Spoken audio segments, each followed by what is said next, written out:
आजाद नगर भाबरा से फरियादी ही निकला लूट का मास्टरमाइंड। अपने साथी को दिया कलेक्शन का पैसा व थाने पर लिखवाई मनगढ़ंत रिपोर्ट। महज 5 दिन में ही पुलिस ने गुत्थी सुलझाई। प्रेस वार्ता में जोबट एसडीओपी नीरज नामदेव ने घटना का खुलासा करते हुए बताया कि 24 अगस्त को फरियादी कन्हैया दास ने थाने पर आकर हमें सूचना दी कि मैं ग्राम खाचरोद जिला उज्जैन का रहने वाला हूँ। हाल ही में अलीराजपुर में रहकर वीवो मोबाइल कंपनी में डेली कलेक्शन का काम करता हूँ।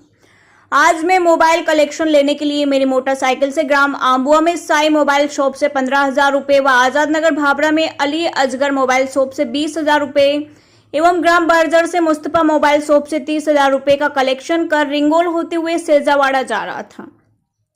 तभी ग्राम रिंगोल के करीब एक पल्सर बाइक पर 3 व्यक्ति आए और मुझ पर चाकू से हमला कर मेरा बैग छीन कर ले गए, जिसमें वीवो मोबाइल के डेली कलेक्शन के 65,000 रुपये व पूर्व के डेली कलेक्शन के 45,000 रुपये यानी कि कुल 1,10,000 रुपये लूट कर ले गए। फरियादी की रिपोर्ट से अपराध धारा 394 भादवी का दर्ज कर विवेचना में लिया गया। अलीराजपुर से जितेंद्र यादव की खास रिपोर्ट। इसमें क्या उद्देश्य रहा इनका जो इस घटना का अंजाम दिया? देखिए, दिनांक 24/8/2022 को बर्जर चौकी अंतर्गत शाम को पुलिस को सूचना प्राप्त हुई कि कन्हैया दास बैरागी जो कि खाचरोद का रहने वाला है, इसके साथ 3 अज्ञात आरोपियों ने पल्सर मोटरसाइकिल का प्रयोग करते हुए एक लूट की घटना को अंजाम दिया है। तत्काल पुलिस ने FIR पंजीबद्ध कर प्रकरण विवेचना में लिया।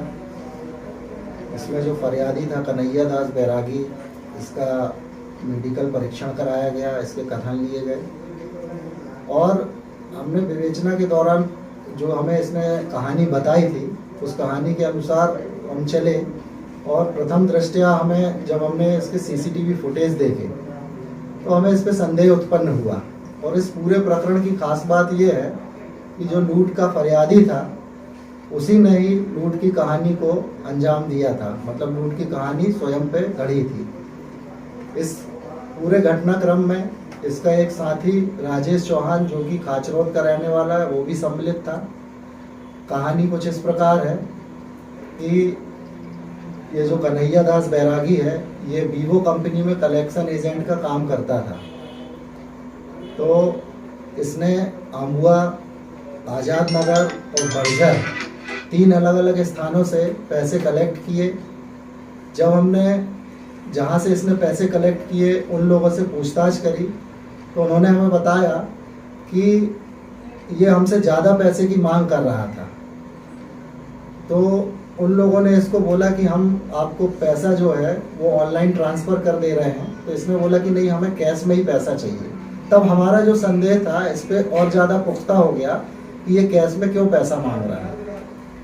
इसके बाद पुलिस ने CCTV फुटेज देखे, इनका CDR निकाला, PSTN डाटा का संकलन किया, जिसके आधार पर हम इस नतीजे पर पहुंचे कि एक व्यक्ति जो इसका मित्र है राजेश चौहान, वो घटना दिनांक को बर्जर में उसकी उपस्थिति पाई गई। उसके बाद हमारी टीम हमारी खाचरोद गई और वहाँ से इनको लेकर आई। इनसे जब सख्ती से पूछताछ करी तो उन्होंने उस घटना को कबूल करना बताया। तो इस प्रकार संपूर्ण घटनाक्रम में यह तथ्य सामने आया कि जो फरियादी है उसी ने ही लूट की कहानी गढ़कर पुलिस को गुमराह करते हुए स्वयं पर षड्यंत्र रचते हुए इस लूट की बनावटी कहानी को अंजाम दिया। सर, इतना पैसा था जो इसको इस झूठी कहानी को बनाने की वजह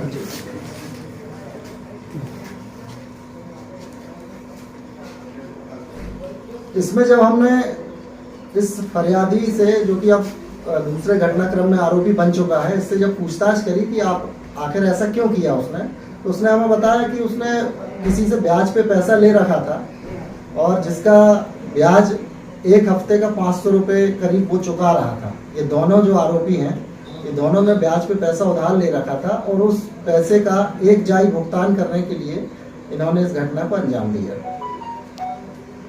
Subscribe now and press the bell icon. Never miss an update.